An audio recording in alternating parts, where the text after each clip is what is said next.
तो hi guys, welcome back again in Phoebe engineers. तो आज हम chapter 6 chain and wheel drive पढ़ने वाले हैं। आज बहुत दिन बाद मैं क्लासेस स्टार्ट कर रहा हूँ टेक्निकल का, और जनरली लगभग सारे एसएससी जेई की बात किया जाए या फिर आरआरबी जेई की बात किया जाए, इनके लिए मैं ये लेक्चर्स रेडी कर रहा हूँ अपने चैनल पे। कि काफ़ी सारे मेरे को डिमांड आ रहा है सर कम्पिटिटिव के लिए रेडी करें, तो मुझे लगा कि एसएससी जेई आरआरबी जेई मैं काफ़ी अच्छे तरीके से पढ़ा सकता हूँ। इसलिए मैंने इसके सारे कंटेंट रेडी किए हैं। आप देख सकते हो जितने भी 8-10 लगभग 10 से 12 सब्जेक्ट्स हैं जो टेक्निकल्स के इसमें आते हैं, जिसमें से लगभग मैंने 8 के आसपास कंप्लीट करा दिया है। और ये हमारा इसके बाद जनरली हमारा बचेगा क्या, एक प्रोडक्शन इंजीनियरिंग की वीडियोस मैंने नहीं बनाया है और एक आईसी इंजन का वीडियोस मैंने नहीं बनाया है।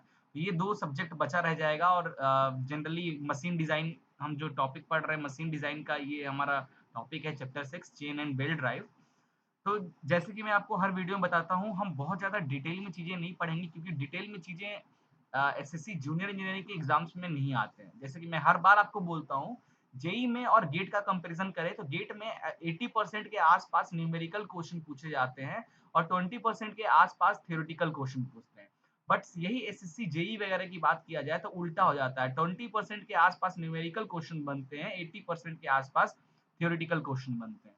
और वो भी जो क्वेश्चंस बनते हैं ज़्यादा डीप से चीज़ें नहीं पूछती है। हाँ, लेकिन थ्योरेटिकल बनते हैं तो थ्योरेटिकल में थोड़ा बहुत डीप नॉलेज आपको होना चाहिए। तो मैं जो भी प्रीवियस ईयर क्वेश्चन 10 ईयर की जो प्रीवियस ईयर क्वेश्चंस मैं सॉल्व किया हूँ, उसको 2-3 बार मैंने उसको रिव्यू किया अच्छी तरीके से। रिव्यू करने के बाद मैंने देखा कि जो-जो टॉपिक से क्वेश्चन जनरली बनते हैं, वही सब टॉपिक मैं आपको इस चैप्टर में पढ़ाने वाला हूँ। ज़्यादा चीज़ें मैं इस टॉपिक में नहीं पढ़ाऊँगा, कुछ चीज़ें, क्योंकि हर चैप्टर में चीज़ें छोड़ना होता है, कुछ चीज़ें पढ़ना होता है, और मैं चाहता हूँ कम से कम टाइम में आपकी चीज़ें कंप्लीट हो जाएँ। तो काफ़ी दिन बाद मैं लेक्चर स्टार्ट कर रहा हूँ। लॉकडाउन है गाइस, मैं अभी अपने स्टूडियो में नहीं हूँ, तो काफ़ी दिक्कत होता है एक्चुअली मुझे वीडियो रिकॉर्ड करने में। और उसके बाद थोड़ा-सा मैं इधर बिज़ी भी हो गया था, इसकी वजह से मैं वीडियोज़ टेक्निकल वीडियोज़ नहीं बना पा रहा था। नाउ अब हम स्टार्ट करेंगे, और जनरली मशीन डिज़ाइन का 2 चैप्टर और बचेगा और हमारा ये भी खत्म हो जाएगा। उसके बाद प्रोडक्शन और आईसी जो 2 ही सब्जेक्ट बचेंगे। उसके बाद हमारा टेक्निकल के सारे पोर्शन कंप्लीट हो जाएँगे मशीन डिज़ाइन के हमारे चैनल पे। सो चैप्टर 6 हम स्टार्ट कर रहे हैं, चेन एंड बेल्ट ड्राइव। अच्छा, काफ़ी बड़ा टॉपिक है। आपने थ्योरी ऑफ मशीन और डिज़ाइन ऑफ मशीन एलिमेंट में, ये आपके सब्जेक्ट होंगे इंजीनियरिंग के टाइम या डिप्लोमा के टाइम, आपने ये टॉपिक को पढ़ा होगा। उसी को हम रिवाइज़ करेंगे। जैसे कि मैंने बताया था, थ्योरेटिकल चीज़ों पे थोड़ा-सा हम डीप में चलेंगे। सबसे पहले इंट्रोडक्शन में पढ़ते हैं, इस चैप्टर के इंट्रोडक्शन के बारे में, जो कि काफ़ी यहाँ से भी क्वेश्चंस बन जाते हैं। वीडियो के लास्ट में हम आपसे एक प्रीवियस ईयर क्वेश्चन भी हम सॉल्व करेंगे, ताकि आपको आप खुद ही देख लेना, मैं वही सब टॉपिक से आपको चीज़ें पढ़ाया हूँ। So the power is transmitted from one shaft to another by means of belt, chain और गियर। ये चीज़ तो हम जानते हैं। अगर हमें एक शाफ्ट से दूसरे शाफ्ट तक पावर को ट्रांसमिट करना है, तो विद द हेल्प ऑफ हम गियर ट्रांसमिट कर सकते हैं, या विद द हेल्प ऑफ हम बेल्ट की हेल्प से हम पावर ट्रांसमिट कर सकते हैं, इस शाफ्ट से इस शाफ्ट तक, है ना? या चेन की हेल्प से, ये हम बहुत अच्छी तरीके से जानते हैं। द बेल्ट्स एंड रोप, या ध्यान से देखना, the belt and rope are flexible members. ठीक है? फ्लेक्सिबल मेंबर क्यों बोला जा रहा है? रिजिड मेंबर नहीं। हमारा जो गियर होता है वो रिजिड मेंबर है। बेल्ट और रोप जो होता है वो फ्लेक्सिबल मेंबर्स होता है। Which are used where distance between two shaft is large. ये बहुत इंपॉर्टेंट है। क्वेश्चन पूछता है कि बेल्ट एंड रोप जो है हमारा पावर ट्रांसमिटिंग डिवाइस, उसको कहाँ यूज करते हैं? तो ये यूज वहां करते हैं जहां दो शाफ्ट के बीच में पावर ट्रांसमिट करना हो, और दोनों के बीच का जो डिस्टेंस है वो बहुत ज्यादा है। ठीक है? द चेन, जो अब हम चेन के बारे में देखते हैं, the chain also have a flexibility. Chain के अंदर भी फ्लेक्सिबिलिटी होता है, but they preferred for intermediate distance. ठीक है? ना ज्यादा दूर ना ज्यादा पास वाली चीजों, ये इंटरमीडिएट डिस्टेंस है उनके बीच, इंटरमीडिएट डिस्टेंस के बीच में अगर पावर ट्रांसमिट करना है, तो वहां पे हम चेन का यूज करते हैं। और गियर का यूज कहाँ करते हैं? The gears are used when the shaft are very close to each other. Shaft बहुत ज्यादा ही पास है और आपको पावर ट्रांसमिट करना है, तब हम गियर का यूज करते हैं। This type of drive is also called positive because there is no slip। ठीक है? तो जनरली गियर्स को हम पॉजिटिव ड्राइव बोलते हैं। पॉजिटिव ड्राइव इसलिए कहते हैं क्योंकि इनके दो गियर के बीच में स्लिप जनरली होता है, काफी ज्यादा यूज होने के बाद, बट जनरली ये स्लिप नहीं करता, इसलिए इसको हम पॉजिटिव ड्राइव भी कहते हैं। ठीक है? If the distance is slightly larger, chain drive can be used for making positive drive. थोड़ा बहुत ज्यादा हो तो चेन ड्राइव को भी हम पॉजिटिव ड्राइव एज ए, वहां भी चेन में भी हम स्पॉकेट का यूज करते हैं ना, 2 गियर जो हमारा चेन जहाँ यूज करते हैं वहां भी तो गियर्स का यूज होता है, 2 स्पॉकेट होता है, उसमें बने स्पॉकेट्स होता है, उसमें गियर्स के टिथ बने होते हैं और फिर हम उसमें चेन का यूज करते हैं। तो चेन और गियर्स हमारा पॉजिटिव ड्राइव होता है। Belt and rope transmit power due to friction, friction की वजह से पावर ट्रांसमिट करता है। जो हमारा व्हील होता है उसपे कोई टूथ नहीं बना होता है, टिथ नहीं बना होता है, ठीक है। इसमें जो बेल्ट लगा होता है हमारे पुली में, वो फ्रिक्शन की वजह से जब ये रोटेट होता है तो फ्रिक्शन की वजह से हमारा बेल्ट रोटेट होता है, जिसकी वजह से हमारा दूसरे शाफ्ट का भी पुली रोटेट करता है।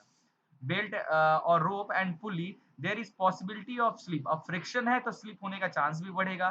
स्लिप और क्रीप, स्लिप भी होगा और क्रीप होने का चांस भी। क्रीप मतलब जब इस पे लो ये घूमेगा, लोड लगेगा तो ये जो बेल्ट है वो थोड़ा सा स्ट्रेच हो जाएगा। आगे हम क्रीप के बारे में डिस्कस करेंगे। And that is why the drive is not a positive drive.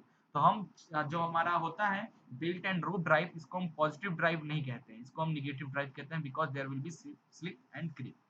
The gear train is combination of gear which are preferred for transmitting motion from one shaft to another shaft. अब मान लीजिए shaft बहुत दूर है, shaft बहुत दूर है, आपको पावर ट्रांसमिट करना है बट आप स्लिप वगैरह नहीं चाहते हो गियर की हेल्प से, तो हम कंपाउंडिंग गियर का यूज करते हैं। कंपाउंड गियर क्या, एक गियर, दो गियर, तीन गियर, चार गियर, इस तरीके से कंपाउंड गियर का यूज करके हम पावर को ट्रांसमिट करते हैं one shaft to another shaft if the distance between two shaft will be larger, ठीक है। ये कुछ इंट्रोडक्शन सेक्शन था, काफी इंपॉर्टेंट था, डिस्कस करना जरूरी था, इसलिए मैंने यहाँ पे आपसे किया ना। बेल्ट के बारे में अब हम चीजों को डिटेल में डिस्कस करने वाले हैं बेल्ट के बारे में। सो बेल्ट में क्या है, जनरली हमारा तीन टाइप का बेल्ट होता है। एक होता है हमारा फ्लैट बेल्ट, ठीक है, जो इस तरीके का फ्लैट दिखेगा, आपका जो बेल्ट होगा ना उसका रेक्टेंगुलर सेक्शन का इस तरीके का डायमेंशन होता है, इसको फ्लैट बेल्ट बोलते हैं। एक होता है हमारा वी बेल्ट, बेल्ट कुछ इस तरीके का दिखता है हमारा, ठीक है, ट्रेपेजॉइडल शेप का इस तरीके का बेल्ट होता है, ठीक है। इस तरीके का आप देखे होंगे ये बेल्ट अपने लैब वगैरह में, इस तरीके का बेल्ट हमारा होता है, इसको बोलते हैं वी बेल्ट। एक होता है सर्कुलर बेल्ट, इस तरीके का सर्कुलर बेल्ट होता है। इस तरीके का बेल्ट का यूज आप कहाँ देखे होगे, सिलाई मशीन देखे हो, सिलाई मशीन में जो पैर वाला सिलाई मशीन होता है, नीचे पैर से हम प्रेस करते हैं तो उसका जो व्हील होता है और हमारा सिलाई मशीन जो होता है उसका जो व्हील होता है उसको हम यही सर्कुलर बेल्ट से कनेक्ट करते हैं, है ना। और वी बेल्ट का यूज कहाँ करते हैं, जहां मशीन वगैरह आप देखे होंगे, मशीन में पावर ट्रांसमिट करना होता है, जैसे ड्रिल मशीन में, पुराने जमाने का जो ड्रिल मशीन आता था तो उसमें मोटर से ड्रिल के जो बीट तक जो पावर ट्रांसमिट करते थे, इसी तरीके के वी बेल्ट से हम करते थे। उसमें जो पुली होता था इस तरीके का पुली होता था, उसमें भी वी ग्रूव बने होते थे पुली में, है ना। और फ्लैट बेल्ट का यूज, आप आटा चक्की देखिए, आटा चक्की याद है, आटा चक्की में जो मशीन लगा होता है और आटा चक्की जो है उनके बीच में जो पावर ट्रांसमिट करते हैं with the help of this flat pulley. Clear हो गया, तीनों का एग्जांपल मैंने आपको दे दिया। अब डिटेल में पढ़ेंगे। Now in case of belt, friction between the belt and pulley is used to transmit power. तो जनरली बेल्ट में पावर ट्रांसमिट करने के लिए पुली जो होता है और बेल्ट के बीच में फ्रिक्शन, जब ये बेल्ट पुली घूमता है तो इस बेल्ट पे फ्रिक्शन जनरेट होता है, जिसकी वजह से हमारा बेल्ट भी रोटेट होता है, तब ये पावर ट्रांसमिट कर लेता है यहाँ से यहाँ तक, ठीक है। In practice there is always some amount of slip, ठीक है, बिटवीन बेल्ट एंड पुली। तो अभी जाहिर सी बात है, चिकना सरफेस है, फ्रिक्शन हो रहा है तो स्लिप भी अकर्स होगा ही। Therefore exact velocity ratio can not be obtained. तो ये बहुत इंपॉर्टेंट है। जो हमारा बेल्ट होता है, बेल्ट रोप हो गया, बेल्ट और रोप से ना फ्रिक्शन होता है, उसमें स्लिप होता है और स्लिप होने की वजह से जो एग्जैक्ट वेलोसिटी रेशियो चाहिए, मतलब अगर हमारा ये पुली 100 आरपीएम से रोटेट हो रहा है, हर 100 आरपीएम पर सेकंड, मतलब हर से रोटेट हो रहा है, हम चाहते हैं इधर भी 100 मिले, तो ऐसा नहीं है, इधर आपको 80 या 60 मिलेगा, कुछ लॉसेस हो जाएंगे बिकॉज ऑफ बेल्ट का स्लिप होने की वजह से, ठीक है। सो एग्जैक्ट वेलोसिटी रेशियो आपको नहीं मिलेगा। That is why belt drive is not a positive drive, okay, therefore the belt drive is used where exact velocity ratio is not required। तो वहां पे हम बेल्ट ड्राइव का यूज करते हैं जहाँ पे हमें एग्जैक्ट वेलोसिटी रिक्वायर्ड नहीं होता। फॉर एग्जांपल आटा चक्की का मशीन, सिलाई मशीन वगैरह हो गया, ये सब, ठीक है। एग्जैक्ट वेलोसिटी रेशियो की जरूरत नहीं है, ऊपर नीचे रहा तो भी चलेगा। अगला है हमारा, हम यहाँ पर डिस्कस करेंगे फ्लैट बेल्ट जो होता है रेक्टेंगुलर क्रॉस सेक्शन का होता है, जैसे कि मैंने आपको बताया रेक्टेंगुलर क्रॉस सेक्शन का होता है हमारा फ्लैट बेल्ट। फ्लैट बेल्ट जो होता है रेक्टेंगुलर क्रॉस सेक्शन का होता है, as shown in the figure A, ये फिगर में, ठीक है।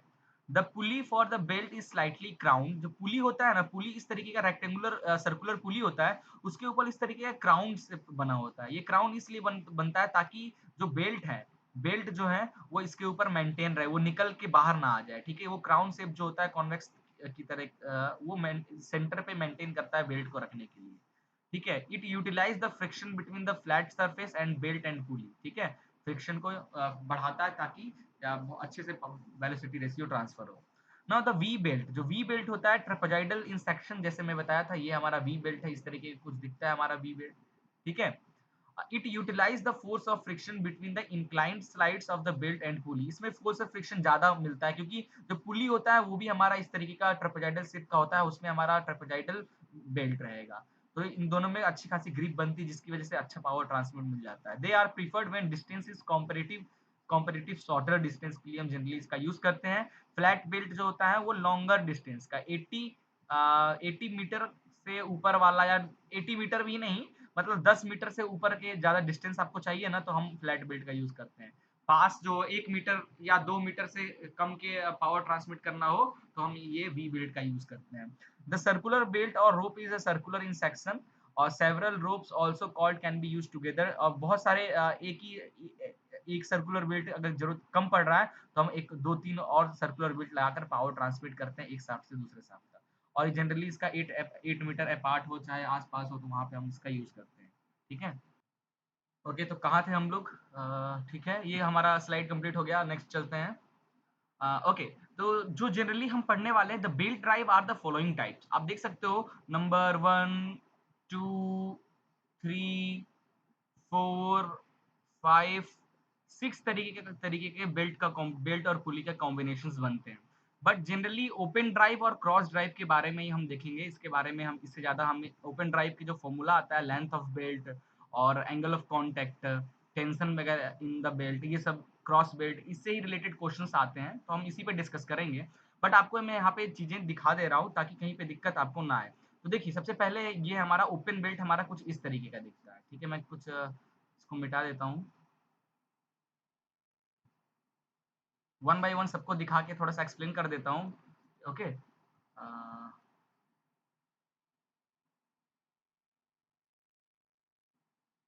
लाइक दिस, ठीक है। तो ये आप देख सकते हो, ये हमारा ओपन बेल्ट।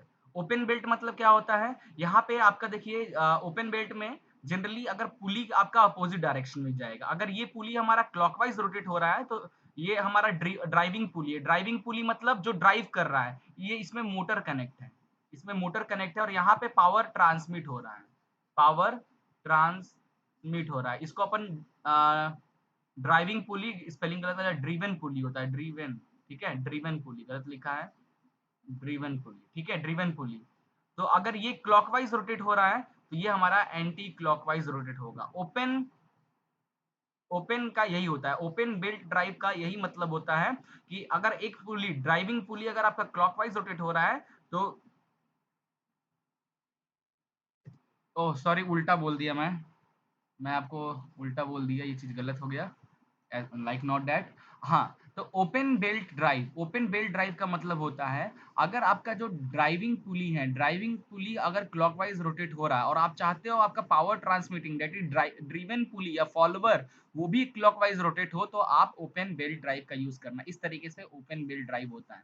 इसका ऊपर वाले को हम स्लैक साइड बोलते हैं, नीचे वाले को हम टाइट साइड बोलते हैं, क्योंकि जब ये रोटेट होता है, जब रोटेट होता है तो नीचे वाला जो पोर्शन है, क्योंकि ये इस डायरेक्शन में रोटेट हो रहा है ना, क्लॉकवाइज रोटेट हो रहा है, तो क्या करेगा, ये जब रोटेट होगा तो ये इस पे टेंशन एक्ट करेगा, है ना, बेल्ट पे खिंचाव एक्ट करेगा। खिंचाव होने की वजह से आपका जो नीचे वाला पार्ट है, बेल्ट का नीचे वाला पार्ट, वो टाइट हो जाएगा, और ये जब घूम के इधर जाएगा तो यहाँ खिंचाव है, यहाँ पे कम हो जाएगा, फ्रिक्शन कम हो जाएगा, तो ऊपर वाला पार्ट जो आपका है वो ढीला रहता है। ऊपर वाला पार्ट इस तरीके से ढीला रहता है, नीचे वाला पार्ट एकदम टाइट होता है, ठीक है। क्लॉक वाइज यही एंटी क्लॉक हुआ, एंटी क्लॉक होगा तो ऊपर वाला टाइट साइड हो जाएगा, नीचे वाला स्लैक साइड हो जाएगा, ठीक है। और ये थिकनेस क्या होता है, बेल्ट की थिकनेस कितना है, इसको हम टी से दिखाते हैं, that is belt thickness. Okay, तो ये सब कुछ चीजें हैं, आपको यहाँ पे ध्यान देना, एक एक चीजें पता होना चाहिए, क्या कैसे होता है, जरूरी है। ओके, चलिए आगे बढ़ते हैं। आपने ओपन बेल्ट देख लिया, किस तरीके का दिखता है, इस पे अभी हम लोग वो भी देखेंगे, क्वेश्चंस भी इसी पे बहुत सारे बनते हैं हमारे, ठीक है। चलिए इसको अपनी जगह पे रख दिया जाए। नाउ अगला है हमारा क्रॉस बेल्ट। आप देख सकते हो, अच्छी तरीके से दिख रहा होगा आपको ये, दैट इज क्रॉस बेल्ट। तो क्रॉस बेल्ट ड्राइव का हम यूज वहां करते हैं जहां पे अगर आपका मान लीजिए ड्राइविंग पुली अगर क्लॉकवाइज रोटेट हो रहा है, और जो पावर फॉलोवर है, इसको फॉलोवर बोला जाता है, ड्रिवन पुली बोला जाता है, ठीक है, ड्रिवन पुली बोला जाता है, पावर ट्रांसमिटिंग पुली बोला जाता है, ये सब। तो ये आपका एंटी क्लॉकवाइज डायरेक्शन में रोटेट होता है क्रॉस बेल्ट में, ठीक है, इस तरीके से। इसमें घारा यहाँ पे इस तरीके से हम बेल्ट को इस तरीके से लगाते हैं, ठीक है, क्रॉस करके बेल्ट को लगाते हैं, तो इसमें ये जो बेल्ट होता है ना, इजिली वियर होने का चांस हो जाता है, वियर इजिली, क्योंकि यहाँ पे ना फ्रिक्शन की वजह से ये जो बेल्ट है, यहाँ से फ्रिक्शन की वजह से ये टूट जाता है, वियर होने लगता है। तो ज्यादातर डिवाइस, बहुत कम डिवाइसेस में हम ऐसा यूज करते हैं, जहाँ पे कम पावर ट्रांसमिट करना होता है, वहाँ पे हम क्रॉस बेल्ट का यूज करते हैं, अदरवाइज जनरली हम इसका कोशिश करते हैं ना यूज करें। उसके बाद अगला जो है हमारा, आप देख सकते हो, अगला होता है हमारा दैट इज दिस।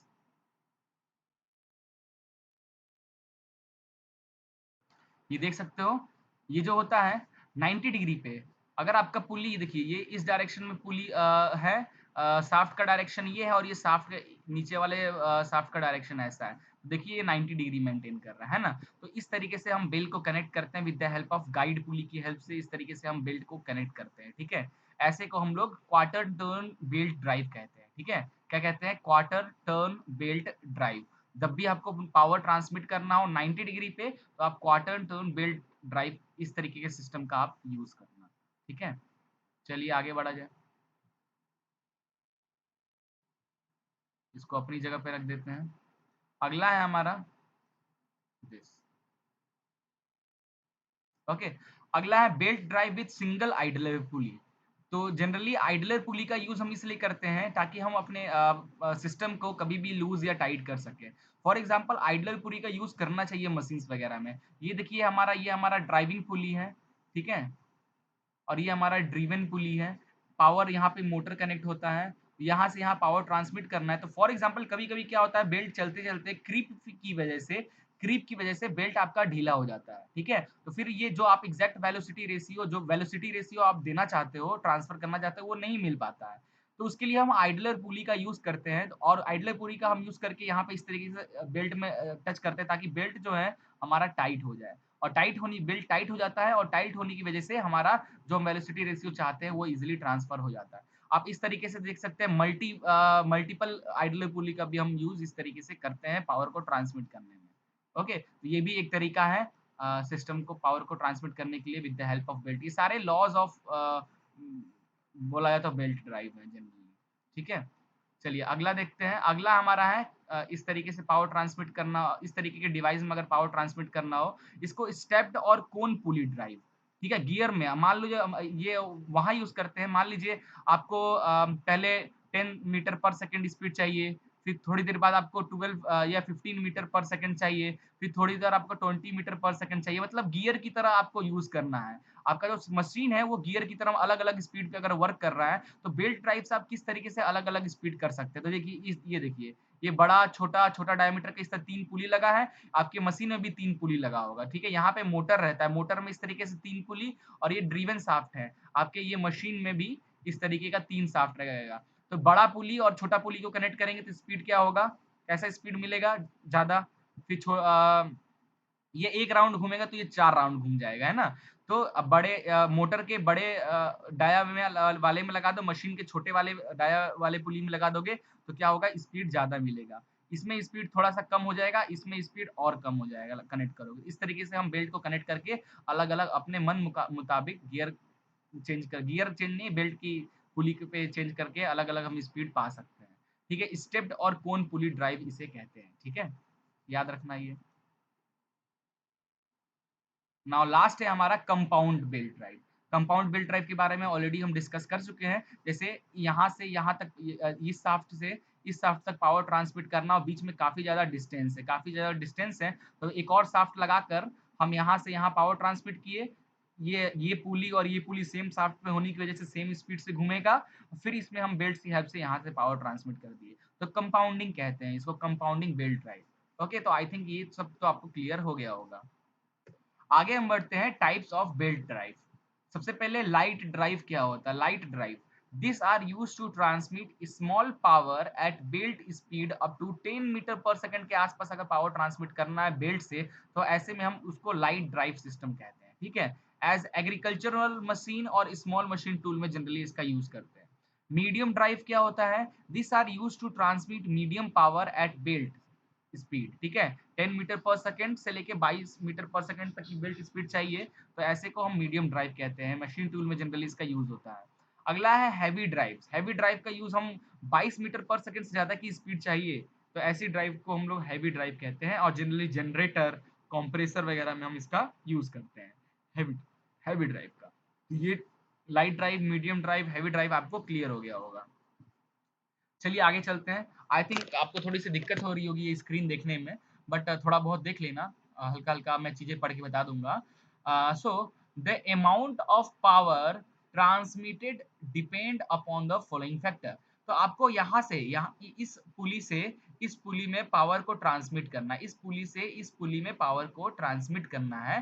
तो ये और वो डिपेंड कर किस किस चीजें पे डिपेंड करता है? Generally the velocity of the belt, belt की क्या वेलोसिटी है, बेल्ट आपकी मीडियम ड्राइव बेल्ट है, बेल्ट की वेलोसिटी क्या है उस पर डिपेंड करता है। दूसरा, the tension under which the belt is placed on the pulley, belt जो ये दो पुली पे जो बेल्ट लगा है, इस बेल्ट में कितना टेंशन एक्ट हो रहा है, कितना टेंशन एक्ट हो रहा है बिकॉज ऑफ मशीन के वेट के अकॉर्डिंग, मूवमेंट ऑफ इनर्शिया के अकॉर्डिंग, ठीक है। उस पर डिपेंड करता है कितना पावर ट्रांसमिट होगा। The arc of contact, arc of contact ये देखिए, ये जो बेल्ट का ये है ना, ये जो अटैच हो रहा है ये पॉइंट, तो ये कॉन्टैक्ट, ठीक है। ये जो है ये एंगल, इसको बोलते हैं आर्क ऑफ कॉन्टैक्ट, ठीक है। उस पर डिपेंड करता है। The condition under which belt is used, और कंडीशन कैसा है और किस तरीके का बेल्ट यूज कर रहे हो, वी बेल्ट, रोप वाला बेल्ट, सर्कुलर बेल्ट, या फिर हॉरिजेंटल फ्लैट बेल्ट, उस पे ये सब चार चीजों पे हमारा जनरली पावर ट्रांसमिटिंग डिपेंड करता है, ठीक है। फिर से बोल दे रहा हूँ, वेलोसिटी ऑफ द बेल्ट पे डिपेंड करता है, tension under which the belt is placed on the पुली पे, द आर्क ऑफ कांटेक्ट क्या है दोनों पुली के बेल्ट का, the condition under which belt is use, किस तरीके का बेल्ट का यूज कर रहे हो, ये सब चीजों पे हमारा पावर ट्रांसमिटिंग डिपेंड करता है बेल्ट का ना। वेलोसिटी रेशियो के बारे में अब हम डिस्कस करने वाले हैं। फॉर्मूला बहुत इंपॉर्टेंट है, डेरिवेशन इंपॉर्टेंट नहीं है, बट थोड़ा बहुत आपको डेरिवेशन हम यहाँ पे बताएंगे ताकि आपको फॉर्मूला रिमेम्बरिंग करने में दिक्कत ना हो। तो वेलोसिटी रेशियो, जिसको हम लोग स्पीड रेशियो एस आर से भी जानते हैं, ऑफ बेल्ट ड्राइव। सो इसको डिफाइन करते हैं, it is the ratio between the velocity of driver and driven pulley. तो ये हमारा ड्राइवर पुली है और ये हमारा ड्रिवन पुली है। तो ड्राइवर पुली मान लीजिए अगर ये 100 मीटर पर सेकंड से अगर ये रोटेट हो रहा है, तो ड्रिवन हमारा 100 मीटर से नहीं, ये 80 मीटर पर सेकंड से रोटेट हो रहा होगा। तो इनका जो रेशियो है 100/80, दैट इज 10:8, इसी को कहते हैं velocity ratio of this two pulley, ठीक है। तो यहाँ 100 मीटर सेकंड से ये रोटेट हो रहा है और यहाँ 80 पहुंच रहा है। ऐसा क्यों? 20 मीटर पर सेकंड कहाँ जा रहा है? तो ये स्लिप होने की वजह से या क्रीप होने की वजह से ये लॉस में चला जा रहा है, ठीक है। तो यही वेलोसिटी रेशियो दोनों पुली के बीच में आपको कैलकुलेट करके बताना है। ये एग्जांपल के लिए आपको मैंने यहाँ पे समझाया था। अब अपन इसका एक्चुअल फॉर्मूला पे रखते हैं, क्योंकि अलग अलग हमेशा यही एग्जांपल तो आएगा नहीं। चलिए, तो देखिए, तो ये जो हमारा ड्रिवन ड्राइवर पुली है जिसमें मोटर कनेक्ट होता है, यहीं से पावर मिलता है, तो ये हमारा क्लॉकवाइज रोटेट हो रहा है, क्लॉकवाइज रोटेट हो रहा है। तो क्लॉकवाइज रोटेट होने की वजह से तो यहाँ पे क्या होगा, यहाँ पे बेल्ट पे फ्रिक्शन एक्ट होगा, तो ये जो नीचे वाला पार्ट होगा वो टाइट साइड होगा, ऊपर वाला हमारा स्लैक, ऊपर वाला थोड़ा सा बेल्ट ढीला होगा, नीचे वाला टाइट साइड होगा, क्योंकि ये क्लॉकवाइज घूम रहा है। यही अगर एंटी क्लॉक घूमता तो ऊपर टाइट और नीचे स्लैक साइड हो जाता, ठीक है। ये हमारा किसका एग्जाम्पल है? ओपन बेल्ट का एग्जाम्पल है, ओपन बेल्ट सिस्टम का एग्जांपल है। तो ये क्लॉकवाइज घूम रहा है तो हमारा ये भी क्लॉकवाइज ही घूमेगा, पहली चीज। Now D1 and D2 diameter of the driver and follower, follower इसको भी फॉलोवर बोलता है। तो इस पुली का डाया है D1 और इस पुली का डाया है D2 और इस पुली का डाया है D1, ठीक है। N1 and N2 speed of driver, इसका स्पीड N1 है, इस पुली का स्पीड मान लीजिए N2 है, okay. Now length of belt that passes over the driver in 1 second. तो ये जो ड्राइवर है, ये हमारा ड्राइवर है, तो यहाँ से कनेक्ट हो रहा है बेल्ट और यहाँ से फिर निकल जा रहा है। तो 1 मिनट में ये लेंथ ऑफ बेल्ट कितना, ये जो यहाँ से यहाँ तक ये जो कवर किया है, ये लेंथ ऑफ बेल्ट 1 मिनट में इस पुली से कितना पास कर रहा है, 1 मिनट में कितना लेंथ ऑफ बेल्ट क्रॉस कर जा रहा है इस पुली से, उसकी वैल्यू क्या हो जाएगी? That is pi D N. तो ड्राइवर की बात करें तो पाई D1 N1, ठीक है। और ड्रिवन पुली से 1 मिनट में कितनी बेल्ट कितना लेंथ का पास हो जा रहा है, that is pi D2 N2। Okay, now since the length of belt that passes over the driver in 1 minute is equal, क्योंकि सेम से कनेक्ट है तो 1 मिनट में जितना यहाँ से पास हो रहा होगा उतना ही 1 मिनट में यहाँ भी से भी पास होगा। देयरफॉर इस दोनों इक्वेशन को हम इक्वल करके इस तरीके से लिख सकते हैं इस तरीके से, pi d1 n1 is equal to pi d2 n2। तो फिर यहाँ से देखोगे पाई से पाई कैंसिल हो जाएगा और यहाँ पे आ जाएगा n2 upon n1 is equal to d1 upon d2। तो जनरली जो वेलोसिटी रेशियो है वो किस पे डिपेंड करता है, वो डिपेंड करता है ड्राइवर और ड्रिवन पुली के डायामीटर पे। क्लियर हो गया? हमारा जो वेलोसिटी रेशियो का फॉर्मूला आया, क्या आया देखिए डायरेक्ट यहाँ पे वेलोसिटी रेशियो, क्या फॉर्मूला आया वेलोसिटी रेशियो का, तो ये कह रहा है कि n2 upon velocity ratio that is speed ratio is equal to n2 upon n1 speed of driven upon speed of driving is equal to d1 upon d2, speed of driving upon speed of driven. तो हमारा इस पे diameter पे डिपेंड करता है, diameter of pulley पे generally depend करता है वेलोसिटी रेशियो। ठीक है, नाउ अगर आपने थिकनेस, बेल्ट की थिकनेस भी कंसीडर आप करना चाहते हो, बेल्ट की थिकनेस भी कंसीडर करना चाहते हो, देन जो हमारा स्पीड रेशियो या वेलोसिटी रेशियो का फॉर्मूला आ जाएगा n2 अपॉन n1, वो तो वैसे ही रहेगा, d1 अपॉन d2 वैसे ही रहेगा, दोनों में प्लस ऊपर और नीचे दोनों में प्लस थिकनेस, ऊपर प्लस टी नीचे दोनों में ऐड हो जाएगा। तो ये इंपॉर्टेंट फॉर्मूला है, अगर थिकनेस कंसीडर करते हैं देन वेलोसिटी रेशियो का फॉर्मूला क्या होगा। तो ये जो दो फॉर्मूला है, एक ये फॉर्मूला और एक ये फॉर्मूला आपको याद रखना है। नाउ ये तो हम बात कर लिए स्पीड का और इससे वेलोसिटी का। नाउ अब हम फाइंड करते हैं what is the peripheral velocity of the belt on driving pulley. Driving pulley पे जो peripheral, how much, what is the peripheral velocity of driving pulley with belt. तो v1 that is peripheral velocity of driving pulley which is pi d1 n1 upon 60। हम जानते हैं velocity is equal to क्या होता है, पाई dn upon 60।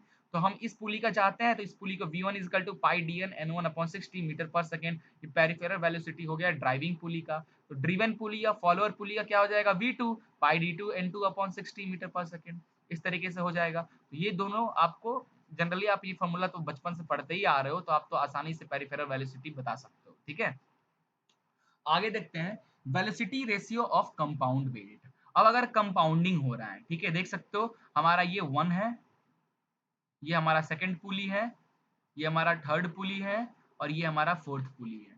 तो यहाँ से यहाँ जो पावर ट्रांसमिट हो रहा होगा, जाहिर सी बात है, इसको अभी फॉर्मूला हमने पढ़ा था, क्या पढ़ा था, n2 upon n1 is equal to d1 upon d2। तो यहाँ के लिए हम लिख सकते हैं इस और इस पुली के बीच में हम ये फॉर्मूला लिख सकते हैं n2 अपॉन n1, ये हमारा n2 है, ठीक है, ये हमारा d2 है, ये हमारा d1 और n1। तो हम लिख सकते हैं, इस तरीके से लिख सकते हैं।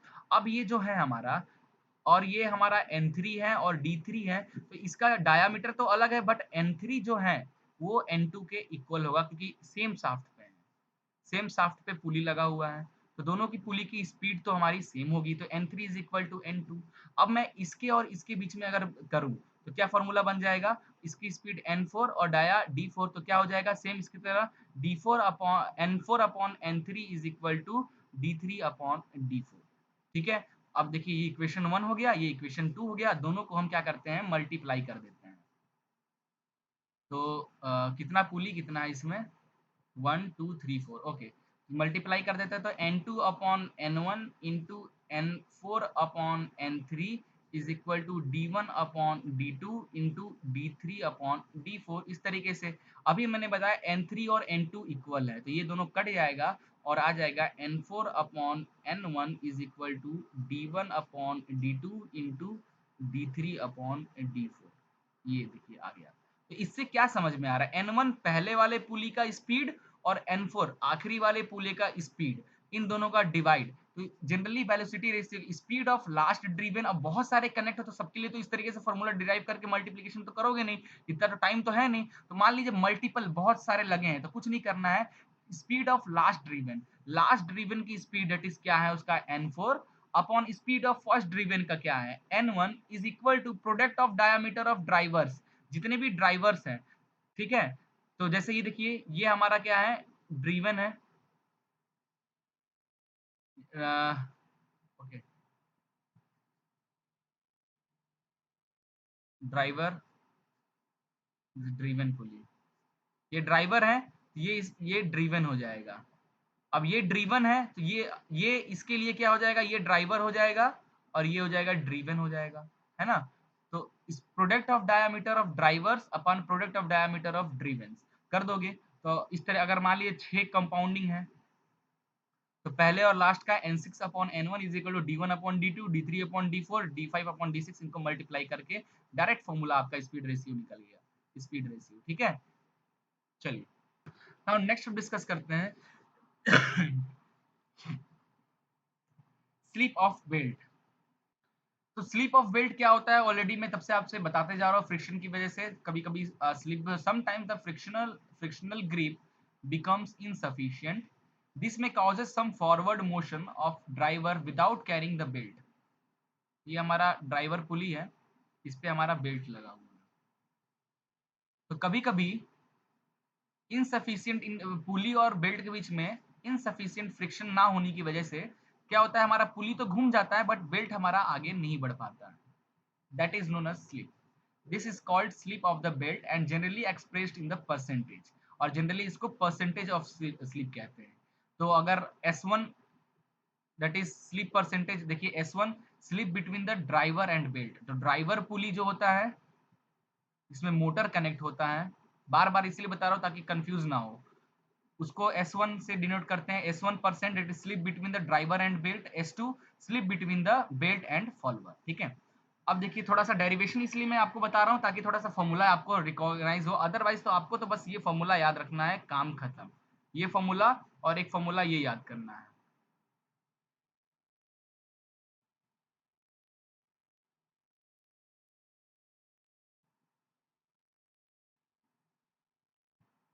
ठीक है, जनरली यही फॉर्मूला आपको याद रखना है, और थिकनेस अगर आप कंसीडर करो तो पता है थिकनेस आप मल्टीप्लाई कर दो, प्लस कर दोगे टी, है ना। ये फॉर्मूला आपको जनरली याद करना है स्लिप ऑफ बेल्ट अगर आपका हो रहा है तो। ठीक है, तो यहाँ पे देखिए S1 is the percentage of slip between driver and belt and S2 is the slip between the belt and follower. Now peripheral velocity, velocity of belt passing over the driver पर सेकेंड, एक second में driver पुली से belt कितना पास हो जाता है, what is the velocity of peripheral velocity, pi d1 n160 जो original है माइनस पाई d1 n160 में कितना स्लिप हो रहा है, S1 स्लिप हो रहा है तो S1 अपॉन 100 कर देंगे। ठीक है, तो यहाँ से कॉमन ले लीजिए तो हमारा ये इक्वेशन बन जाएगा, साफ बात। And velocity of belt passing over the follower, अब जो फॉलोअर होगा, ठीक है, अब जो फॉलोअर होगा उस पे एक सेकंड में कितना पास हो रहा है, तो फॉलोअर की velocity pi d2 n2 upon 60 is equal to v minus v s2 upon 100। ठीक है, v माइनस v पे ही कितना स्लिप हो रहा है S2 अपॉन 100। ठीक है, तो यहाँ से v कॉमन ले लीजिए तो ये आ जाएगा। अब इक्वेशन 1 ये हो गया, इक्वेशन 2 हमारे, ये दोनों इक्वेशन को जब आप सब्सटीट्यूट इस इक्वेशन में ये v की वैल्यू है ना, ये v की वैल्यू ये है, इस v की वैल्यू आप यहाँ पे पुट कर दीजिए, यहाँ पे पुट कर दीजिए तो फाइनली आपका direct n2 upon n1 is that is speed ratio in terms of slip d1 upon d2 is equal to 1 minus s upon 100 आ जाएगा, where s is equal to total percentage of slip. ठीक है, s is equal to s1 plus s2। ठीक है, ये देखिए ध्यान से, तो ये फॉर्मूला आपको जनरली स्पीड रेशियो का इन केस ऑफ स्लिप में आपको याद रखना है। आगे हम बात करते हैं, नेक्स्ट है creep of belt. Creep of belt क्या होता है, देखिए ये हमारा पुली है, ठीक है, और इस पुली पे हमारा क्या लगा हुआ है, ये बेल्ट लगा है। तो जब ये पुली हमारा क्लॉकवाइज रोटेट होता है तो यहाँ पे एक फ्रिक्शन एक्ट होता है, एक फोर्स बेल्ट बेल्ट पे एक्ट करता है, तभी तो ये बेल्ट भी साथ में जाता है ना। तो कभी कभी क्या होता है, एक्ट करने की वजह से बेल्ट में, बेल्ट जो हमारा एक्सपेंड हो जाता है या स्ट्रेच हो जाता है, इसकी वजह से भी आपको क्या होता है, आपको जो एग्जैक्ट वेलोसिटी रेशियो जो चाहिए वो नहीं मिल पाता है। Creep in the belt drive when the belt passes over slack side to tight side, ये ध्यान रखना, स्लैक साइड से टाइट साइड में, खासकर यहाँ पे ड्राइवर पुली पे ये स्लैक साइड होता है और ये हमारा टाइट साइड, स्लैक साइड से टाइट साइड। ठीक है, ये स्लैक से टाइट साइड में जब बेल्ट हमारा मूव करता है, a certain portion of belt extend हो जाता है and in it contract again when the belt passes from tight side to slack side. ठीक है, due to this changes in length there is a relative motion between, ठीक है, and this relative motion between belt and the pulley that is known as creep. ठीक है, और effect of velocity ratio पे क्या effect पड़ता है, the total effect of creep is to reduce slightly the speed. तो क्रीप की वजह से आपकी जो वेलोसिटी रेशियो वो कम हो जाती है। ठीक है, तो ये ध्यान रखना। तो यहाँ पे जो फॉर्मूला आता है ये इंपॉर्टेंट फॉर्मूला है, ये आपको याद करना है क्रीप के। तो क्रीप के टर्म में जो हमारा स्पीड रेशियो या वेलोसिटी रेशियो का फॉर्मूला आता है n2/n1 d1/d2 multiplication e plus root of sigma 2 upon e plus root of sigma 1। Sigma 1 और सिग्मा 2 क्या है? Stress in belt on tight and slack side respectively. How much stress in stress tight side और slack side में कितना stress generate हो रहा है belt में वो, और ई क्या है? Young's modulus of material of belt. Young's modulus pulley का नहीं, बेल्ट के मटेरियल का। ठीक है, तो इसकी हेल्प से आप क्रीप की वजह से कितना लॉस होता है बेल्ट में वो भी कैलकुलेट कर सकते हो। ठीक है, now length of open belt के बारे में बात करने वाले हैं। तो जैसे कि फिगर देख सकते हो, ये हमारा क्या है? ड्राइविंग पुली है, ड्राइवर लिख देता हूं मैं, ड्राइवर है, और ये हमारा फॉलोवर है, ड्रिवन पुली। ठीक है, तो देख सकते हो सारी चीजें दिख रहा है। दोनों के सेंटर डिस्टेंस को एक्स से हम दिखाएंगे। क्लियर है? दोनों पुली के जो सेंटर डिस्टेंस है उसको एक्स से दिखाएंगे। बड़े वाले ड्राइवर पुली का रेडियस है r1, छोटे वाले पुली का रेडियस है r2। क्लियर है? ये बेल्ट लगा हुआ है, इसको ये पॉइंट ऑफ कांटेक्ट जो हो रहा है, और ये पॉइंट ऑफ कांटेक्ट हो रहा है इस पुली में ई और एफ, ई और जी से मैंने मार्क किया। यहाँ पे भी पॉइंट ऑफ कांटेक्ट जो हो रहा है बेल्ट का एफ और जी, सेंटर O2 ये O1 है, और ये सेंटर से यहाँ तक का अल्फा एड्रेस है, एंगल बना रहा है, दिस इज अल्फा। आप देख सकते हो ये हमारा जे पॉइंट है एंड, और ये हमारा के पॉइंट है। क्लियर है? तो लेंथ ऑफ बेल्ट क्या होगा एक्चुअल में? लेंथ ऑफ बेल्ट क्या होगा? यहाँ से बेल्ट, यहाँ तक का बेल्ट का डिस्टेंस, ओके, यहाँ से यहाँ तक के बेल्ट का डिस्टेंस, और ये बेल्ट का डिस्टेंस, यही तो होगा लेंथ ऑफ बेल्ट, है ना? तो लेंथ ऑफ बेल्ट कितने, दो पुली के बीच का आपको डिस्टेंस पता है, और क्या होना चाहिए, दोनों की लेंथ ऑफ बेल्ट कितनी होनी चाहिए। आप मार्केट में खरीदने जाओ तो कितना लेंथ ऑफ बेल्ट होना चाहिए, मेजर तो कर, घर में लाकर मेजर करके कटिंग तो नहीं करोगे आप, उतने मीटर का तो लेंथ ले आओ आप, है ना? तो लेंथ हो गया आर्क जी जे ई, जी जे ई, ये आर्क, प्लस ई एफ, यहाँ से यहाँ तक का डिस्टेंस, प्लस आर्क एफ के जे, एफ के एच, ठीक है, एंड प्लस एच जी, ये सबको हम प्लस कर देंगे तो ये हमारा लेंथ ऑफ बेल्ट निकल जाएगा। तो अब हम क्या कर रहे हैं, आर्क जे ई हम पूरे पूरे का ना करके अब हम सिर्फ इसको हाफ इतना ले रहे हैं। ठीक है, हम सिर्फ इतना कैलकुलेट करेंगे। ओके, हम ये जो पोर्शन है ना, ऊपर का जो पोर्शन है इतना, ये हमारा जे हो पॉइंट है, ये हमारा ई पॉइंट है, ये हमारा एफ पॉइंट है, और ये हमारा के पॉइंट है। इसलिए हम इसको टू ट्वाइस कर दे, ट्वाइस ऑफ दिस। क्लियर है? अब हम इसको with the help of formula की हेल्प से जो है हमारा ट्रिग्नोमेट्री की हेल्प से आप चीजें निकालोगे ना, तो डायरेक्ट आपका ये निकल जाएगा लेंथ, ये लेंथ निकल जाएगा। Length of belt is equal to pi r1 plus r2, r1 r2 क्या है बता चुका हूँ, प्लस 2x, x क्या है distance between this, r1 minus r2 का whole square upon x, in terms of pulley radii के टर्म में, और डायमीटर रेडियाई के टर्म में, डाया के टर्म में हो जाएगा length is equal to pi by 2 d1 plus d2 plus 2x plus d1 minus d2 का whole square upon 4x, dia के टर्म में। ये किसके लिए है? ओपन बेल्ट का लेंथ, ओपन बेल्ट का लेंथ अलग होता है ना। क्रॉस बेल्ट की लेंथ की बात करें तो अगर बेल्ट आपका क्रॉस बेल्ट है, ठीक है, इस तरीके का है, इस तरीके का आपने बेल्ट लगाना चाहते हो क्रॉस की तरह, इन दैट केस बेल्ट की लेंथ क्या होना चाहिए? तो आप देख सकते हो पाई r1 रेडियाई, पुली के रेडियाई के टर्म में r1 plus r2 2x plus r1 plus r2 का होल स्क्वायर अपॉन x। ठीक है, ज्यादा डिफरेंस नहीं है दोनों में, देख सकते हो। Similarly the expression for the length of cross belt is given by this same equation.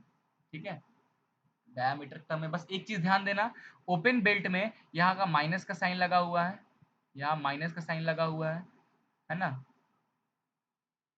और यहाँ पे प्लस का साइन लिखा है। तो क्रॉस बेल्ट में, ओपन बेल्ट सिस्टम में हम माइनस का साइन यूज करेंगे, और क्रॉस बेल्ट सिस्टम में फॉर्मूले में प्लस का साइन आ जाएगा यहाँ पे, बाकी सब कुछ सेम है। ये दोनों फॉर्मूला क्रॉस और ओपन बेल्ट का, लेंथ ऑफ बेल्ट आपको याद रखना है किसी भी हाल में, क्वेश्चंस बनते हैं आपसे आगे सॉल्व करेंगे तो देखना। Now ratio of tension, tension, अब बेल्ट में टेंशन का रेशियो क्या है? देखिए ये बेल्ट, हमारा ये पुली है, इस पे बेल्ट लगा है, ये जो बेल्ट है, ठीक है, ये जो बेल्ट है,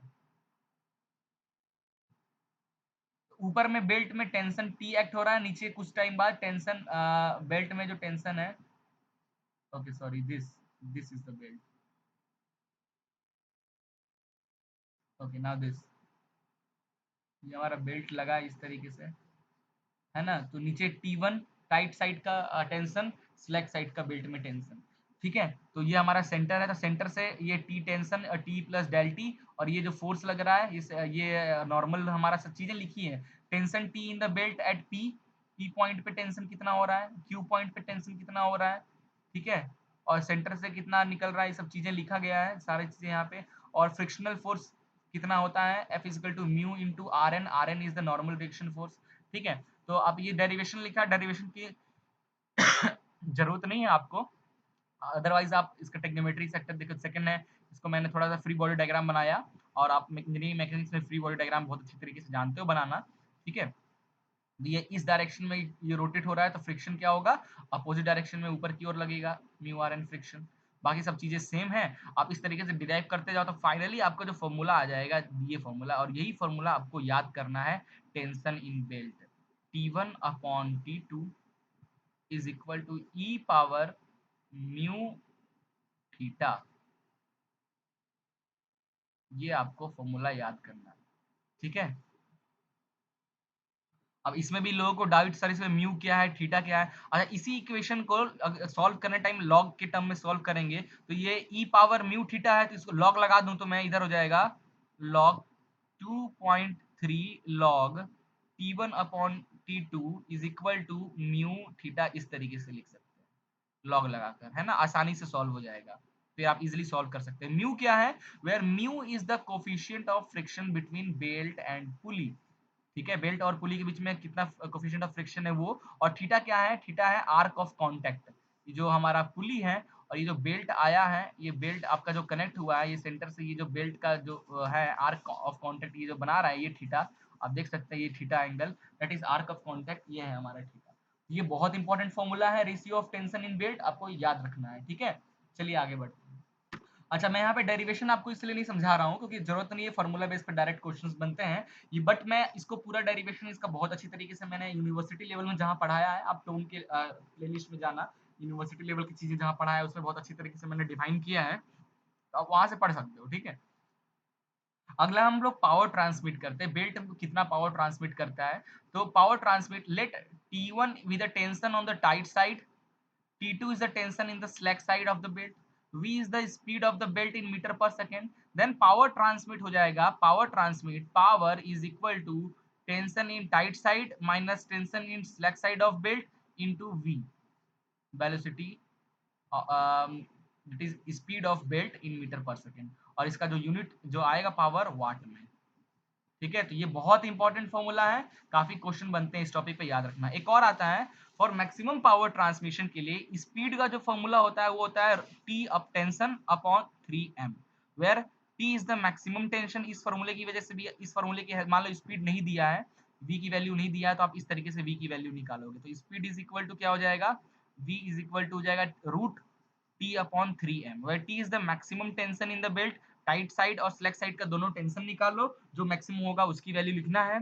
m क्या है, mass per unit length of belt, ठीक है, where mass per unit length of belt is equal to m dash upon l, where m dash is equal to rho v, ठीक है। रो क्या है, डेंसिटी ऑफ बेल्ट, ठीक है, और v क्या है, overall volume, it is length into width into t, length of belt, width of belt and thickness of belt. तो डायरेक्ट यहाँ m डैश पुट करना है, l लेंथ ऑफ बेल्ट से इसको भाग डिवाइड कर देना, तो m मास ऑफ पर यूनिट लेंथ ऑफ बेल्ट निकल जाएगा, पुट कर देना, तो आपकी v की वैल्यू निकल जाएगी, v की वैल्यू यहाँ पुट कर दो, टेंशन आपका T1 T2 टेंशन कैलकुलेट किए ही होगे, सारे टपा काम खत्म, ठीक है। टेंशन कैसे निकलेगा, इस फॉर्मूले से निकलेगा टेंशन, T1 और T2 की वैल्यू म्यू थीटा, T2 दिया और T1 निकल जाएगा, क्वेश्चन में T1 T2 में से कोई एक तो दिया ही दिया होगा, ठीक है। यहाँ से टेंशन निकल जाएगा, यहाँ टेंशन पुट कर देना, v यहाँ से निकल जाएगा, पुट कर दोगे तो पावर ट्रांसमिट निकल गया, है ना। चलिए चेन ड्राइव पे अब आते हैं। चेन ड्राइव में कुछ इंपॉर्टेंट नहीं है जनरली, जो ये टॉपिक जो है ना, ये टॉपिक जो चेन ड्राइव के बाद बेल्ट ड्राइव ही इंपॉर्टेंट है, चेन ड्राइव का टॉपिक नॉट सो इम्पोर्टेंट, यहाँ से क्वेश्चंस नहीं बनते हैं, सिर्फ थ्योरेटिकल क्वेश्चंस बनते हैं, ठीक है। तो मैं स्लाइड आपको दिखा रहा हूँ, कुछ इंपॉर्टेंट होगा तो यहाँ पे हम आपसे बताएंगे। तो chain drive are use to transmit rotational motion and torque from one shaft to another smoothly, quietly and inexpensively, ठीक है। Provide the flexibility of belt drive with the positive engagement features of gear drive, तो यहाँ पे sprocket जो होता है, स्पॉकेट्स जिसमें gears के टीथ बने होते हैं, ठीक है, इसी में हम अपना चेन लगाते हैं, है ना, स्पॉकेट्स इनको स्पॉकेट्स बोला जाता है, ठीक है। Suited for the application with large distance 8 metre apart between the respective shaft, slow speed और high torque जहाँ पे ट्रांसफर हो वहां पे हम इसका यूज करते हैं। More complex design than a belt drive, ठीक है। टाइप ऑफ चेन की बात करें, कितने टाइप जो चेन होता है वो दो टाइप का चेन हम जनरली बनाते हैं। Chain are made from a series of interconnected link, देखो इस तरीके का हमारा होता है इंटरकनेक्टेड लिंक, है ना। और बहुत सारा देखो 1 2 3 कनेक्ट करके बीच में सिलेंड्रिकल वो लगाकर बियरिंग लगाकर इस तरीके से चेन का, इसको हम लोग बोलते हैं रोलर चेन। और roller chain is most common type of chain used for power transmission. Large roller chain are rated 450 kilowatt. The roller chain design provides quiet and efficient operation but must be lubricated, regular करना पड़ता है, otherwise जाम हो जाता है, ठीक है। Multiple strand roller chain, multiple strand chain use to increase the amount, और ज्यादा पावर ट्रांसमिट करना है तो एक चेन यूज करो तो टूट जाएगा, तो इस तरीके से मल्टीपल चेन हम आपस में कनेक्ट करके हम यूज करते हैं। और multi strand factor has been experimentally determined, बताया गया है, and the power per chain, देखो इसमें 1 2 3 चेन कनेक्ट है, ठीक है, power per chain is equal to total power transmitted upon multi strand factor, divide कर देंगे तो what is the power of chain आपका निकल जाएगा। ओके, ये नहीं पूछेगा ये सब चीजें एग्जाम में, चेन टेंशन मत लीजिए। नाउ यहाँ पे चेन पिच क्या होता है, जो लिंक होता है चेन का, जो लिंक होता है यहाँ इस लिंक में दो होल होते हैं, उनके सेंटर डिस्टेंस को हम लोग चेन का पिच कहते हैं।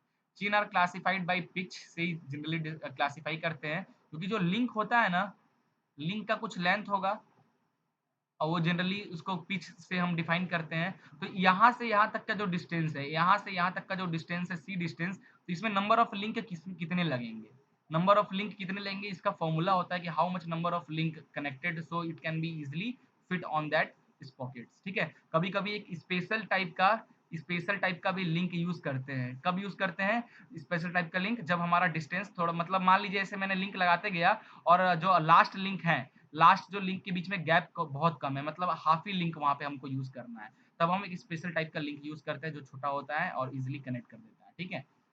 Sprocket are toothed wheel that connect to the shaft and mate with the chain, ये स्पॉकेट आपको दिख रहा है साइकिल में, ये जो स्पॉकेट होता है इस पे टूथेड बना होता है, ये ठीक है। The number of teeth N in this sprocket is commonly referred by property पे डिपेंड करता है। Sprocket should have at least 17 teeth तो होना ही चाहिए, unless they operate very low speed, under 100 RPM के अंदर काम करेगा।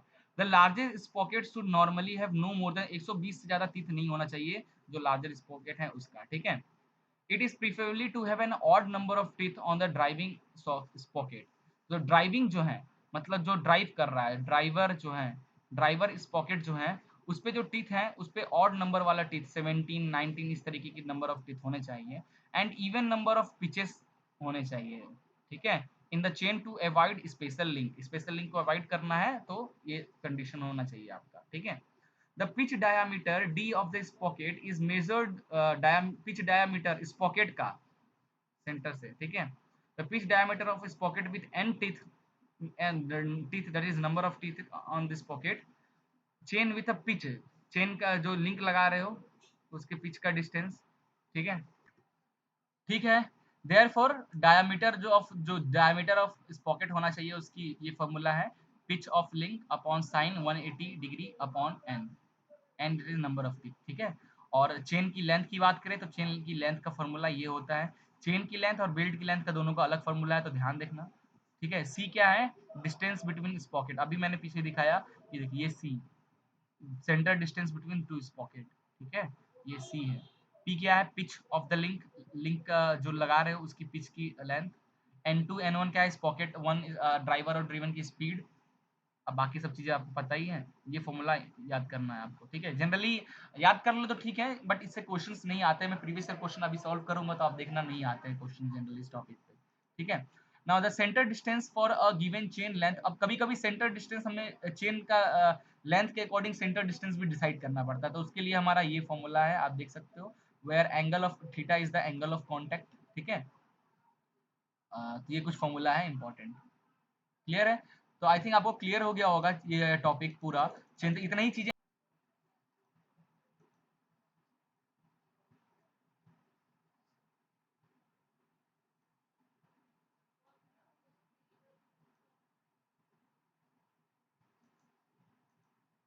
सो चलिए स्टार्ट करते हैं चेन एंड बेल्ट ड्राइव के क्वेश्चंस।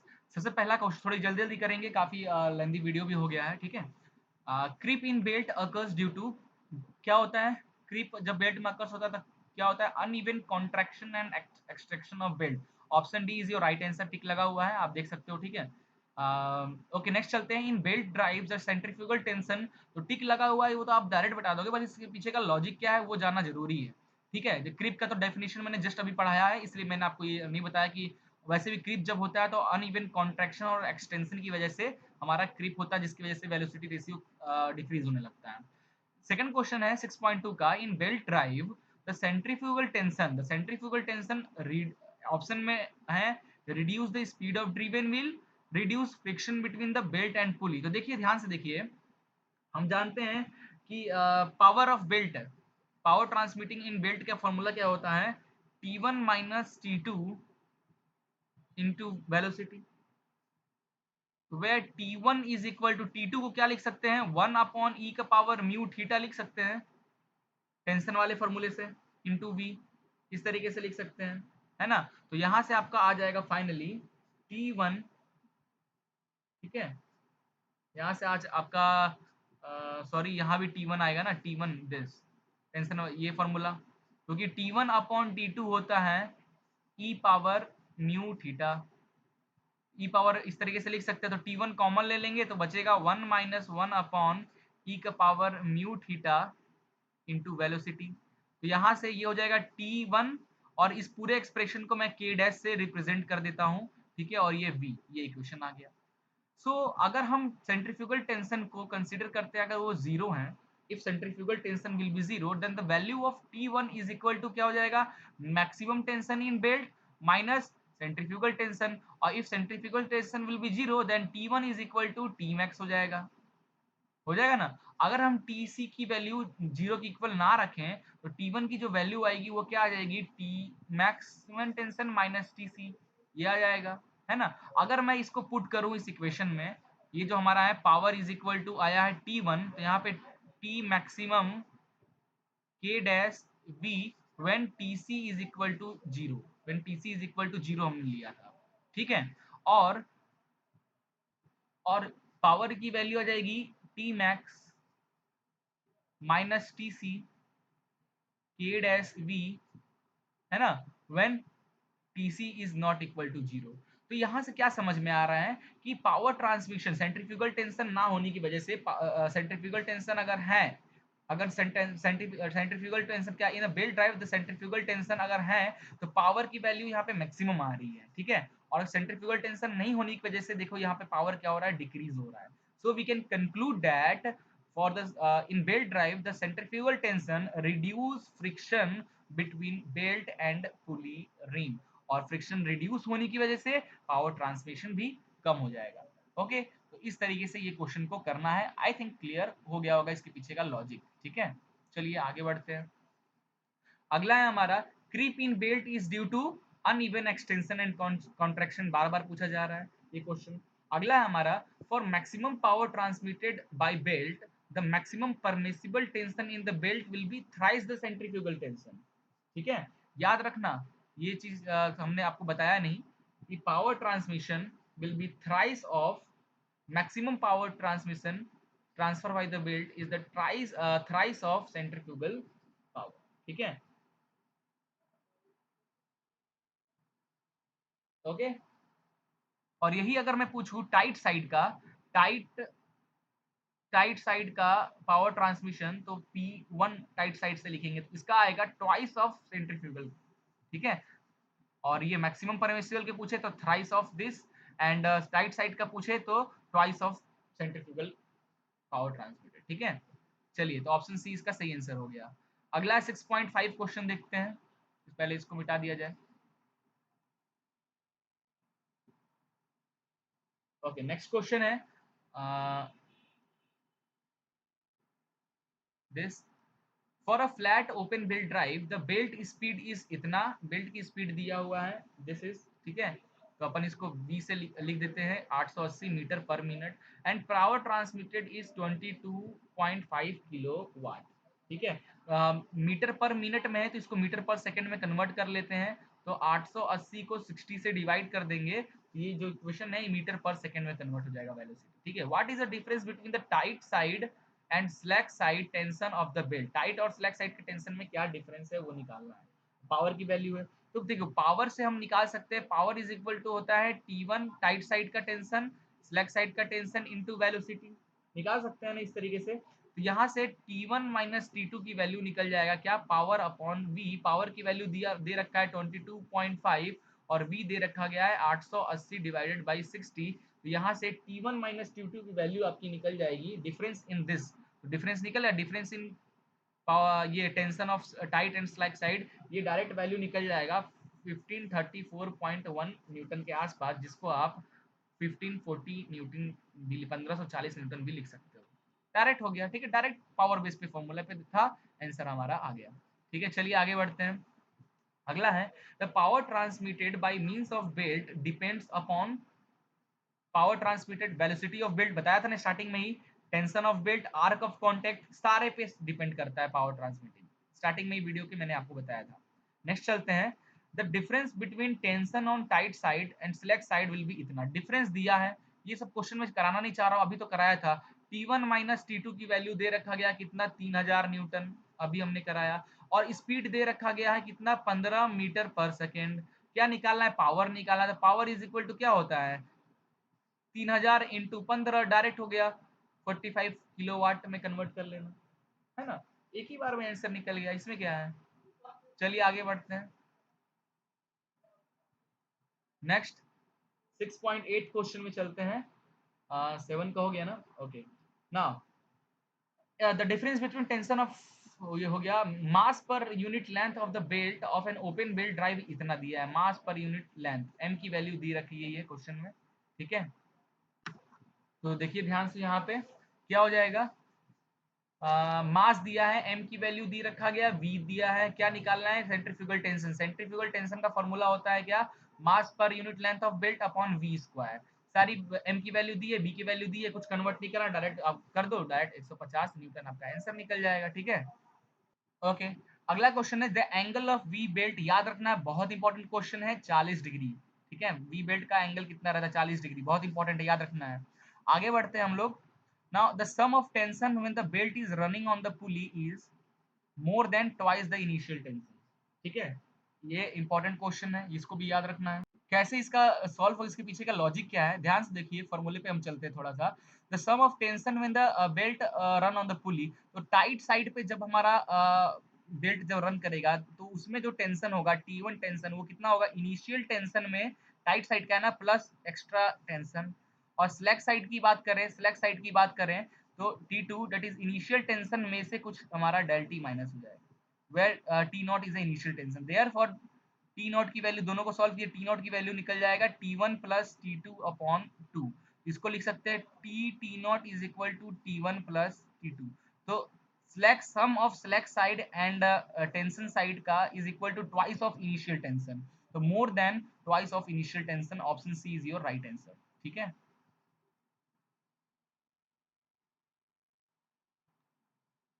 चलिए आगे बढ़ते हैं। अगला है tension in the tight side of belt दिया हुआ है, स्लैक साइड का दिया है, बेल्ट ब्रेड दिया है 10 सेंटीमीटर, थिकनेस दिया है 4, what is the maximum stress induced in the belt. Okay ठीक है, ये भी अच्छा क्वेश्चन है। इस क्वेश्चन को कैसे करना है, देखिए T1 की वैल्यू दिया है, ठीक है, T2 की वैल्यू दिया है, बेल्ट विड्थ बी की वैल्यू दिया है और थिकनेस की वैल्यू दिया है, what is the maximum stress induced in the belt आपको बताना है। तो देखिए मैक्सिमम स्ट्रेस की formula, stress is equal to क्या हो जाएगा, मैक्सिमम टेंशन अपॉन क्या हो जाएगा, cross sectional area, cross sectional area C A. तो maximum stress is equal to maximum tension क्या हो जाएगा, दोनों में से किसका ज्यादा है, 100 T1 का, है ना, और area 10 into 4, width into thickness, बस ये जीरो से जीरो कट गया, 2 5 द 2 पॉइंट कुछ करके आंसर आएगा 2.5 न्यूटन पर centimetre square, option is your right answer. Clear है, सब अपना मैकेनिक्स के फॉर्मूले पे डिपेंड करता है, ज्यादा हार्ड क्वेश्चन नहीं आएगा। Now creep in belt drive is due to uneven, बार बार ये क्वेश्चन आ रहा है, इंपॉर्टेंट है। ठीक है, which one of the following drives is used for transmitting power without slip, chain drive, cone pulley, pulley drive, belt drive, rope drive, ये सब स्लिप करता है, चेन ड्राइव में स्लिपिंग नहीं होती है। The power transmitted by the belt is maximum when the maximum tension in the belt compare to centrifugal tension thrice time, अभी हम कुछ देर पहले सॉल्व किए। Fan belt is automobile flat belt in automobile is B section V belt, fan belt, oh sorry sorry, automobile में जो fan belt होता है, कहाँ फैन, ऑटोमोबाइल के आगे जो हमारा वो लगा रहता है, हीट एक्सचेंजर वाला, हीट एक्सचेंजर जहाँ लगा रहता है, तो वहां पे एक फैन लगा होता है ना, इस तरह पुराने गाड़ी जीप वगैरह में देखे हो तो उसको वो मोटर से किस से, तो देखोगे बी सेक्शन वी बेल्ट से कनेक्ट रहता है। ठीक है। Now next question है, the include angle of V belt is usually 30 to 40 degree, याद रखना है, ठीक है। अगला है, in a multiple V belt drive when a single belt is damaged it is preferred to change the complete set, ensure proper alignment, ठीक है। in V belt drive belt touches at side only, ठीक है। V belt का जब मैं पढ़ा रहा था तब ध्यान देना, चलो मैं एक बार चल के दिखा देता हूँ आपको।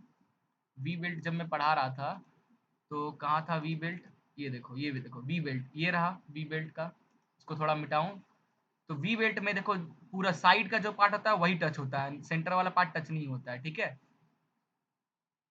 तो at side only the power transmitted by the belt maximum in the maximum tension in the belt compare to centrifugal tension के कंपेयर में ये थ्राइस टाइम होता है, ठीक है। Power transmitted, maximum power transmitted is the thrice of centrifugal tension, ठीक है। In a horizontal flat drive, it is customary to use top side of the belt as the slack side. ठीक है। In belt drive, the belt makes contact at side only. Contact angle जो बनता है side of the groove ना. Which type of chain is used in motorcycle? Bush roller type. ठीक है। In a belt drive, the condition where there is a relative motion between belt and pulley surface is known as creep. Creep यही ना होता है, relative motion between belt and this. Wire ropes are used for application experiencing low speed and high tension, वहां पे हम wire ropes का use करते हैं। The part of tooth between the pitch circle and dedendum circle is called flank. The part of tooth between pitch circle and dedendum circle, उसको क्या बोलता है, flank of teeth। गियर में, gear वाला topic पढ़ाया था, याद करो। In skew bevel gears, gears के क्वेश्चंस भी आ रहे हैं इसमें, okay, are non parallel. Skew bevel gear क्या होता है, non parallel and non intersecting and the teeth are curve. अपन गियर में पढ़ चुके हैं, दोबारा मुझे नहीं लगता पढ़ाना पड़ेगा, ओके। चलिए ये क्वेश्चन देखिए। A pulley is driven by a flat and maximum tension produced in the belt is इतना, the belt has a density इतना, 100 mm wide, thickness भी दिया हुआ है, विड्थ दिया है, थिकनेस दिया है, डेंसिटी रो की वैल्यू दिया है, मैक्सिमम टेंशन की वैल्यू दिया हुआ है। व्हाट इज द स्पीड, तो स्पीड का फॉर्मूला याद करो, क्या होता है, टेंशन अपॉन 3m, ठीक है। मैक्सिमम टेंशन दिया है कितना, 1400, m की वैल्यू निकालना है, तो कैसे क्या था, m इज इक्वल टू क्या होता है, m डैश अपॉन l, और m dash is equal to क्या होता है, रो v, और रो यहाँ दिया है 1000 इंटू v, क्या हो जाएगा आपका, v हो जाएगा आपका that is width into L B T, L B T, ठीक है। तो ये हो जाएगा 1000 इंटू, ठीक है, लेंथ ऑफ बेल्ट दिया है, बेल्ट इतना, द बेल्ट हैज डेंसिटी इतना, 100 mm wide, 5, what is speed of,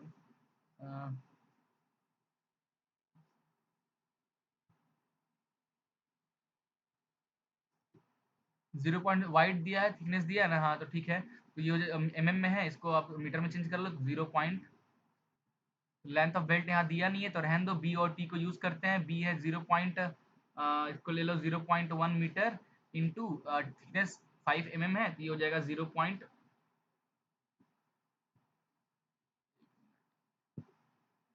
ये हो जाएगा 0.005। इसको सॉल्व करोगे तो आपकी वैल्यू आ जाएगी एम डैश की approximate,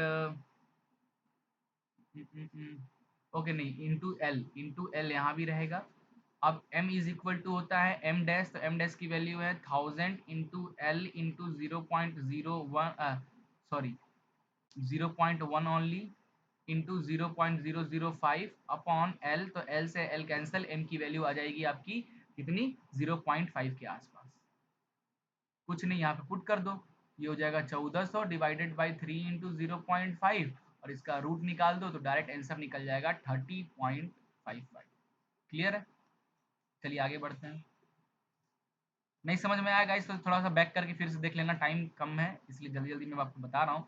what is the velocity ratio for a slip in the belt drive system? ठीक है, क्या हो जाएगा वेलोसिटी रेशियो, बताइए। तो जो फॉर्मूला है वेलोसिटी रेशियो का वो होता है N2 अपॉन N1, हमने जो पढ़ा था D1 अपॉन D2। अगर थिकनेस आप ले रहे हो तो प्लस कर दो, थिकनेस भी 1 माइनस एस अपॉन 100, यही फॉर्मूला था ना। ये कहीं दिख रहा है? कहीं नहीं दिख रहा है, इसमें से कोई भी सारा ऑप्शन गलत है, ये जो मैंने आपको बताया ये आंसर इसका सही है। ठीक है, चलिए आगे बढ़ते हैं, ये क्वेश्चन देखते हैं, अच्छा क्वेश्चन है।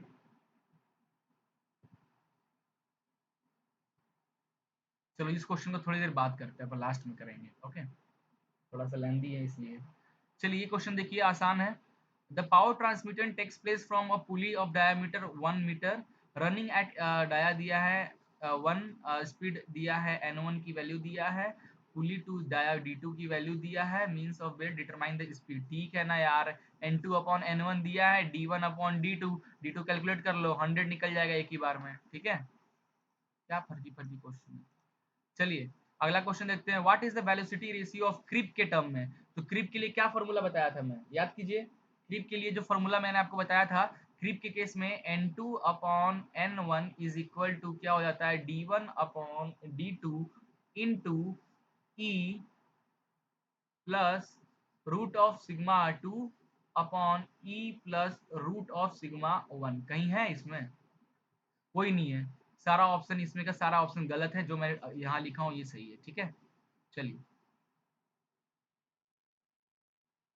आगे चलते हैं। What is the length of belt? Length of belt क्या बताइए, फॉर्मूला क्या हो जाएगा, याद कीजिए। लेंथ ऑफ बेल्ट का क्या फॉर्मूला बताया, लेंथ ऑफ बेल्ट कि कौन से बेल्ट का, पहले देख लीजिए। What is the length of belt and dia d one इतना दिया है, करेक्ट। ओपन बेल्ट का, ओपन बेल्ट का फॉर्मूला क्या था डायमीटर केस में, तो पाई बाई डायमीटर केस में आता है पाई बाई 2 d1 प्लस d2, ठीक है, प्लस 2x प्लस d1।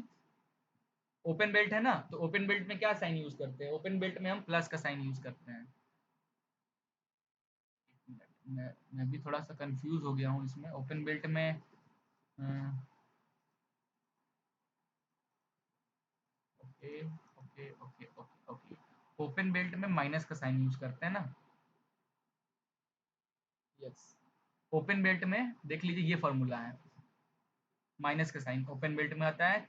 यहाँ ओपन बेल्ट का ही पूछा है ना, ओपन बेल्ट का पूछा है, तो इसमें से कौन सा सही होगा, option yes, option C is your right answer. ठीक है, option C is your right answer. Clear है, चलिए आगे बढ़ते हैं। What is the effect of slip of the belt on the velocity? Slip होने की वजह वेलोसिटी डिक्रीज होती है। If there is no slip and the creep between the transmission, then what is the equation for the velocity ratio in the open wheel drive? Open belt drive में option C, ठीक है, n1 upon n2 d2 upon d1।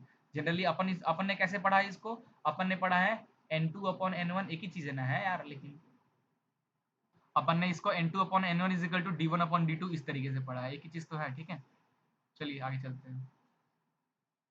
Next question है, which of the following is correct reason for the creep? Option D. ठीक है, चलिए इस speed of the which belt दिया है, ट्रांसफर द मैक्सिमम पावर दिया हुआ है, ये कर लोगे ये क्वेश्चन, पावर दिया हुआ है, द मास बेल्ट पर m की वैल्यू दिया है, डिटरमाइन द मैक्सिमम टेंशन निकालना है प्रोड्यूस इन द बेल्ट। नहीं कर लोगे, आसान तो क्वेश्चन है यार। ठीक है, तो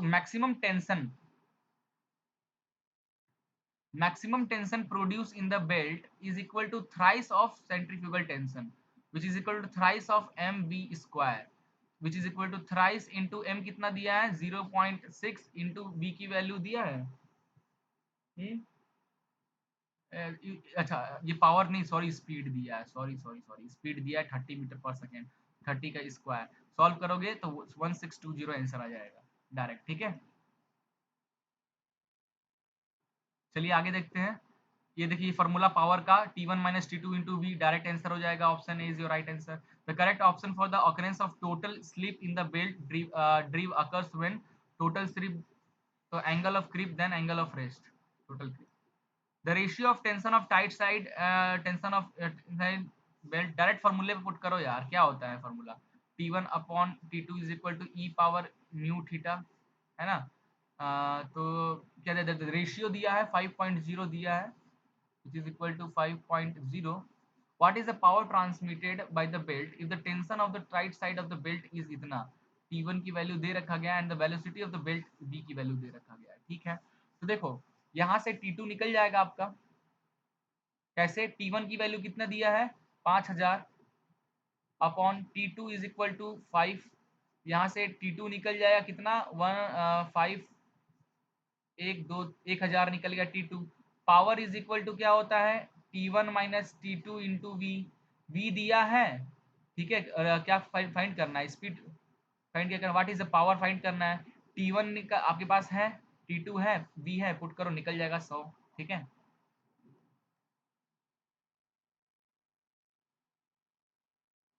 चलिए आगे बढ़ते हैं। Which of the following factor plays an considerable role in choice of belt drive, all option are correct, ठीक है, अपन डिस्कस कर चुके हैं। लास्ट क्वेश्चन है, if the angle of contact is इतना radian and the coefficient of friction between the smaller pulley surface of the belt इतना, calculate the tension in an in the slack side if the tension of the, अरे यार फिर से वही question, ठीक है। T1 की value T1 upon T2 is equal to e power mu theta दिया हुआ है। T1 की वैल्यू क्या दिया, if the tension of the tight side दिया है 1200 अपॉन T2 कैलकुलेट करना है, ई म्यू की वैल्यू दिया है 0.5, दिया है 3.06, है ना। बस यहाँ से आप T2 निकाल लो, तो T2 यहाँ से निकल जाएगा आपका 1200 अपॉन ई पावर 0.5 इंटू 3.06, ठीक है। और इसको आप सॉल्व करोगे तो आ जाएगा नीचे वाला ई पावर 1.53, और लॉग लगा के आप डायरेक्ट सॉल्व करना चाहे इसे कर लो तो 59.94 के आसपास आंसर आ जाएगा, ठीक है। तो आप यहाँ पे ऑप्शन कोई दिख रहा है 259 के आसपास, तो 257 वाला है, इसको आप टिक कर सकते हो, ओके। तो ये था इस चैप्टर का, आई थिंक आपको क्लियर हो गया होगा। कहीं डाउट वगैरह आता है तो कमेंट जरूर करें। टेलीग्राम ग्रुप है हमारा, उस पर मैंने इसका PDF शेयर कर दिया है, डिस्क्रिप्शन में लिंक मिल जाएगी, ज्वाइन कर लेना। चलिए मिलते हैं नेक्स्ट वीडियो में।